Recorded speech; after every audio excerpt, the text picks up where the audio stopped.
उत्तर प्रदेश का जिला प्रयागराज, जिसको कभी इलाहाबाद कहा जाता था, यहाँ पर 3 नदियों का संगम है, गंगा, जमुना और विलुप्त हो चुकी सरस्वती का। तो कहते हैं कि यहाँ पर कुंभ होता है और कुंभ के दौरान जो इसमें डुबकी लगाता है तो माँ गंगा उसके सारे पाप धुल देती है। और इस बार तो मानता है कि 144 साल के बाद ये महाकुंभ आया है, इसलिए लोग पूरे देश से करोड़ों की संख्या में पहुंचते हैं प्रयागराज और डुबकी लगाकर अपने पाप धोने का प्रयास करते हैं और ईश्वर से कामना करते हैं कि उनके पाप धुल जाएं।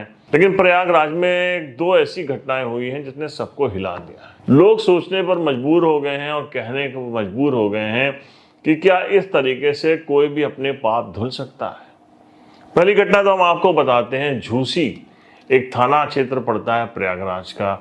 वहाँ पर एक लॉज है। 18 फरवरी को पुलिस को सूचना मिलती है कि लॉज के एक कमरे में एक लाश पड़ी हुई है। थाना प्रभारी उपेंद्र सिंह वहाँ मौके पर जब पहुँचते हैं तो देखते हैं उस कमरे के अंदर एक महिला का छत विछत शव पड़ा है, जिसका गला बुरी तरीके से रेत कर उसकी हत्या की गई। पता चलता है कि लाश का जो मालिक है वो यहाँ पर रहता नहीं, पड़ोस में एक दुकानदार है, वही इसकी देखभाल करते हैं। पुलिस उनको बुलाकर पूछताछ करती है तो वो बताते हैं कि कल रात में एक इस महिला के साथ एक पुरुष आया था, वो उसका पति अपने आप को बता रहा था और उसने यहाँ पर रुकने की जो है इच्छा जाहिर की, तो मैंने उससे आईडी मांगी। दोनों ने कहा कि आईडी हमारे पास नहीं है, हम लोग बहुत थके हुए हैं, कुछ घंटे रहने के लिए अगर परमिशन दे दी जाए तो हम लोग थोड़ा सा आराम करके और सुबह हम लोग नहा के चले जाएंगे। अब उसके बाद उसको 500 रुपये पे उसने जो है ये कमरा ले लिया था और हम लोग जब सुबह हुई और सुबह जाकर देखा तो देखा कि कमरे के अंदर लाश पड़ी हुई है और वो जो पुरुष था वो सारा सामान लेकर यहाँ से फरार हो चुका था। अब उस औरत के पास कोई भी आईडी नहीं मिली, कुछ भी नहीं मिला। उसके शव को पुलिस ने पोस्टमार्टम हाउस में रखा दिया। 20 फरवरी को अश्विन नाम का एक युवक आता है दिल्ली से और वो वहाँ पर अपनी माँ की खोज करता है। खोज करते करते उसको बताया जाता है कि जो झूसी यहाँ का थाना है वहाँ पर किसी महिला की हत्या की गई है, तो वहाँ जाकर पता कर लो। वो पहुँचता है और थाना प्रभारी को अपनी माँ की फ़ोटो दिखाता है, कहता है कि मेरी माँ का नाम मीनाक्षी है, वो मेरे पिता के साथ इलाहाबाद आई थी, उसके बाद वो यहाँ कहीं गुम हो गई है। मेरे पिता ने काफ़ी उसको तलाश किया, जब वो नहीं मिली तो लौट कर गए और उन्होंने बताया तो मैं अपनी माँ की तलाश में यहाँ पर आया हूँ। पुलिस मीनाक्षी की फ़ोटो देखती है और देखते ही उसको डाउट हो जाता है। वो फ़ौरन एक दूसरा फ़ोटो निकाल के लाती है जो महिला मिली थी जिसकी हत्या की गई थी, उसका फ़ोटो देखती है तो पुलिस को फ़ौरन डाउट होता है और वो उस अश्विन को दिखाती है कि क्या ये तुम्हारी माँ है। तो वो फ़ौरन पहचान जाता है कि हाँ ये तो मेरी मम्मी की तस्वीर है।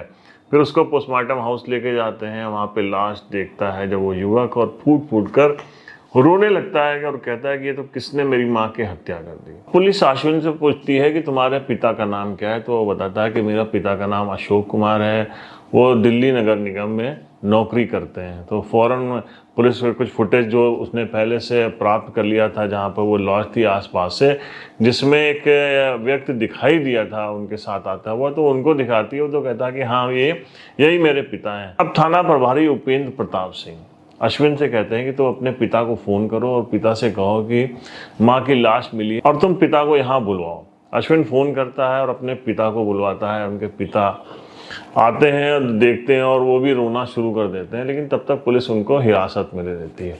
हिरासत में लेकर पुलिस जब उनसे कड़ाई से पूछताछ करती है तो वो बताते हैं कि मेरा एक युवती से प्रेम प्रसंग चल रहा है, मेरी पत्नी को इसकी जानकारी हो गई तो वो रोज़ मुझसे लड़ती थी।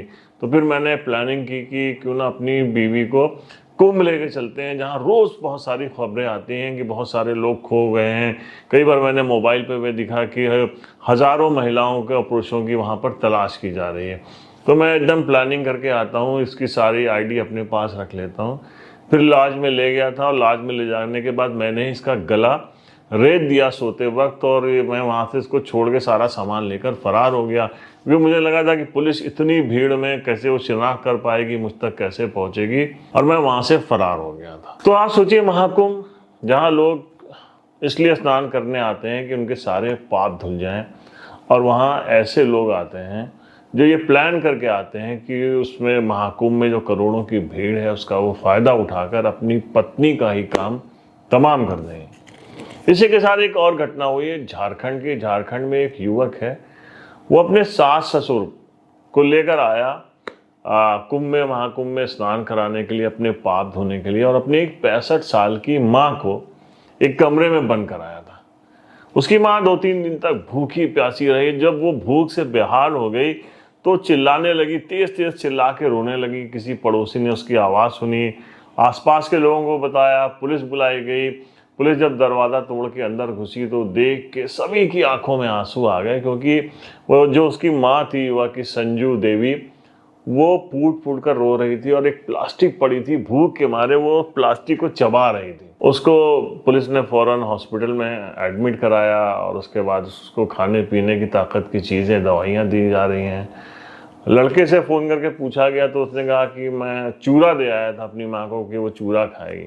कितना चूरा खाती, कितना वो। सोचिए, वो माँ जिसने आपको पैदा किया है, जो आपको जाड़ों की रातों में लेकर अपनी गोद में सोई हो, जिसने कितनी कठिनाइयाँ झेली हो, उस माँ को आप कमरे में बन के अपने पाप धुलने के लिए आ रहे हैं, तो ईश्वर कभी भी आपको माफ़ नहीं करेगा इस तरीके से। तो ये दोनों वो घटनाएं हैं जिसने सबको सोचने को मजबूर कर दिया है। आप महाकुंभ में पाप धुलने जा रहे हैं और वहीं पे जाकर अपनी पत्नी की हत्या कर दे रहे हैं। तो ये वो घटना थी प्रयागराज से जिसने सबको हिला दिया। तो मिलते हैं नेक्स्ट एपिसोड में एक नई कहानी के साथ। तब तक के लिए अपना ख्याल रखिए। जय हिंद।